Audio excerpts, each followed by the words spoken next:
మంది మేధావులు పెద్ద పెద్ద వాళ్ళు సోలిపోయినా, మినిస్టర్లు సోలిపోయారు మన పార్టీలోనే.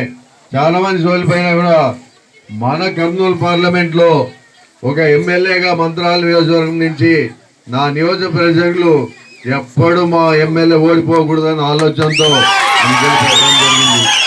అలాగే మళ్ళా కర్నూలు జిల్లాలో వాల్మీకి సోదరుని కూడా గెలిపించడం జరిగింది.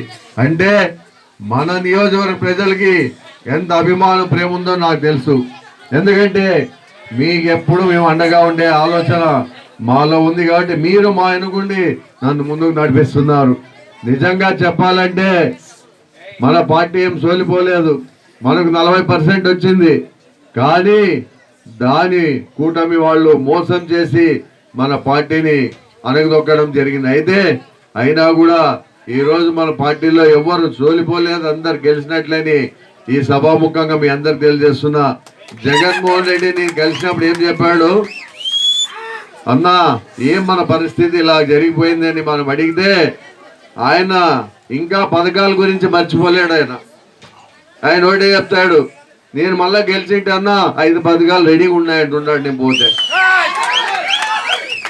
ఏమన్నా ఇంకా పథకాల మీద ధ్యాస ఉంటుందా అని అడగడం కూడా జరిగింది. అంటే మనం వచ్చింటే మన రైతులకి ఈసారికి డబ్బులు పడేది, అమ్మఒడి పడేది, ఇంకా 3 పథకాలు కూడా రెడీగా ఉన్నాయి, అన్నిటికీ రెడీగా ఉండే పరిస్థితి. కానీ మన ప్రజలు ఒక్క అబద్ధాన్ని నమ్మి మోసపోయారని బాధపడుతున్నారని కూడా చెప్పడం జరిగింది. ఎందుకంటే జగన్మోహన్ రెడ్డి మాట నిలబెట్టుకున్నాడు. కానీ చంద్రబాబు నాయుడు గారు, పవన్ కళ్యాణ్ గారు, లోకేష్ బాబు చెప్పారు, ఇంటింటికి మీరు ఎంతమంది అంటే అంతమందికి అమ్మఒడి మీ పిల్లలకి ఇస్తాను అని చెప్పడం జరిగింది. అలాగే ప్రతి ఒక్క 18 ఏళ్ళు దాటిన వాళ్ళకు 15 ఇస్తానని చెప్పడం జరిగింది. పెన్షన్ మాత్రం 4000 అన్నాడు, ఇవ్వడం జరిగింది. కానీ ఇంటింటికి అమ్మఒడి ఇస్తాడో లేదో మనకు తెలియదు గ్యారెంటీ. ఎందుకంటే ఇంకా మనం టైం ఇవ్వాల్సి, వాళ్ళకు కూడా 6 నెలలు టైం ఇస్తే కానీ వాళ్ళ పరిస్థితి కూడా మనకు అర్థం కాదు.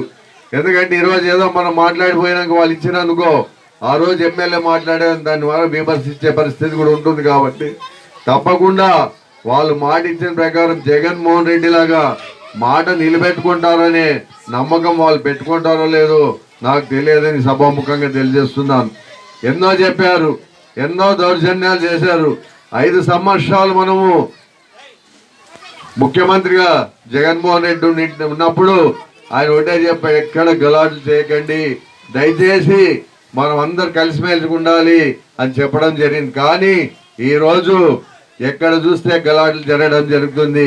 కానీ మన కాన్స్టిట్యున్సీలో మాత్రము జరగలేదంటే అది మన ధైర్యం, మన కార్యకర్తల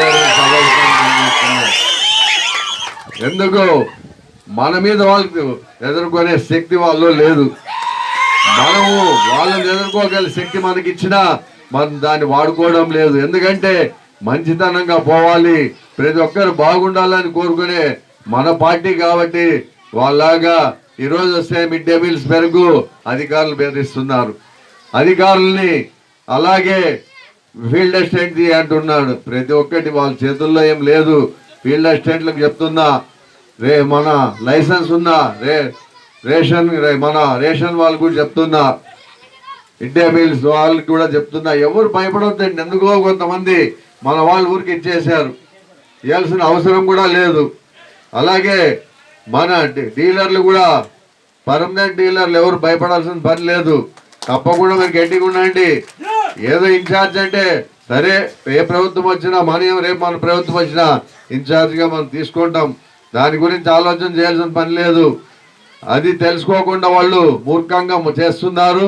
సరే, వాళ్ళు ఎంత చేస్తే అంత మంచిది ప్రజల్లో పోతుంది. అవన్నీ ప్రజలు చూస్తూనే ఉంటారు, ఏ ఒక్కటి కూడా చూడకుండా పోవడం లేదు. 6 నెలల తర్వాత మనకు చెప్పిన ఏ పథకం రాకున్నా తప్పకుండా మన ప్రజలు, మన రైతుల కోసం, మన అక్క చెల్లెళ్ళ కోసము, మనం అందరి కోసం నేను పోరాడతామని సభాముఖంగా తెలియజేస్తున్నా. అందరు పోరాడాల్సిన అవసరం ఉంది. మాట విచ్చి అబద్ధాలు చెప్పే మాట మా జగన్మోహన్ రెడ్డిలో లేదు, కానీ మీ పార్టీలో ఉందని ఆలోచన అలా వస్తుంది. తప్పకుండా తెలుగుదేశం వాళ్ళు మాట తప్పుతారని కూడా చెప్తున్నా. ఎందుకంటే ఎన్నోసార్లు 2014లో చూశారు. ఆయన ఆ రోజు రైతు రుణమాఫీ చేస్తా అంటే ఏ ఒక్కరికి కూడా చేయలే. డాక్టర్ రుణమాఫీ చేస్తా అన్నాడు, ఎవరికి ఇలా. ఆలోక నిరుద్యోగులకు 2000 ఇస్తా అని చెప్పాడు, ఏ ఒక్కరికి ఇలా. కానీ జగన్మోహన్ రెడ్డి చెప్పిన 9 పథకాలు కాదని ఇంకా ఎక్కువే ఇవ్వడం జరిగింది. అలాంటి ముఖ్యమంత్రి అంటే మన దివంగత ముఖ్యమంత్రి రాజశేఖర రెడ్డి గారు కుమారుడే చేయగలడు తప్ప ఎవరితో దమ్ము ధైర్యం లేదని చెప్తున్నాను. ఆయన చెప్తున్నాడు 14 ఏళ్ళ ముఖ్యమంత్రి, మరి ఆయనకి ఎందుకు ఆలోచన రావడం లేదో. ఆ రోజు ఏం చెప్పాడు, కొన్ని వీడియోలు చూడండి. ప్రతి ఒక్క ఇంటిలో ఎంతమంది ఉంటే అంతమందికి అమ్మఒడిస్తా అని చెప్పడం జరిగింది. అలాగే 18 ఏళ్ళు దాటిన పిల్లవాళ్లకు 1500 ఇవ్వడం జరుగుతుందని చెప్పాడు. నిరుద్యోగ వృత్తిస్తా అన్నాడు. సరే చూద్దాం, 6 నెలలుగా అయితే సంవత్సరం కానీ మనము వేచి చూడాల్సిన అవసరం మనకైనా కూడా ఉంది. ఎందుకంటే ఆయన ఇస్తాడా లేని తర్వాత దాన్ని ఎలా మొదలు పెట్టాలో మన మాజీ ముఖ్యమంత్రి జగన్మోహన్ రెడ్డి గారికి తెలుసు. దీన్ని ఎలా మళ్ళా మనం మాట్లాడాలి, ఎలా ప్రజల్లోకి తీసుకుపోవాలని అది ఆలోచన చేశారు.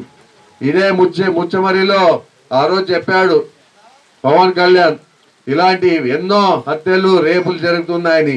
ఒక చిన్న పాపని రేపు చేసి వారం అయ్యేకి వస్తుంది, ఇంతవరకు శవం చిక్కడానికి లేదు.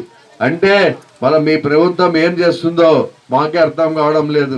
మీ ప్రభుత్వము పేదల్ని చూసే ఆలోచన లేదా అని అడుగుతున్నాను. అలాంటి పని చేస్తుంటే మీ పోలీస్ ఎక్కడ వ్యవస్థ ఏం చేస్తుందో కూడా నాకు తెలియడం లేదు. తప్పకుండా ఆయన మీడియాలో చెప్పాడు, పవన్ కళ్యాణ్ గారు మీరు వచ్చి మాకి మాట ఇచ్చారు ఆ రోజుల్లో, చెప్పండి అని చెప్పడం కూడా జరిగింది. అలాంటివన్నీ ఆ రోజు మనం చేపించామని ఎన్నో అబద్ధాలు చెప్పారు. వాలంటీర్లు తీసేశారు.